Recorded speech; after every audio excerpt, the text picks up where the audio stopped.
Time check, 2 hours bago magbagong taon. Pinapagda na rin si Baby Chesed ng kanyang damit. At oras na para magluto.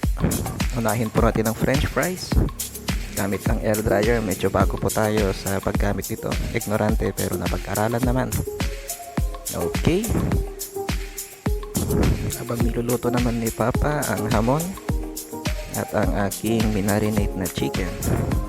Special marination po yan. Check ulit natin si Baby at si Mami, hindi po makatulog dahil sa paputok. Okay, tapos na pong maluto ang ating fries.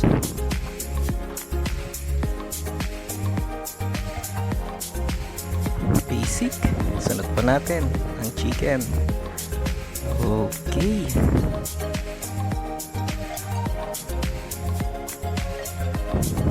Alright, luto na po. Handa ng pagkain sa pagkainan, ready to eat. Pero bagong lahat, mag-pray muna tayo, pinakamahalaga sa lahat. Okay, it's 12:02 a.m. Happy New Year everyone, from Lola and from Lolo, from Kuya Raymond's family, from Mami and Chese. Kainan na po.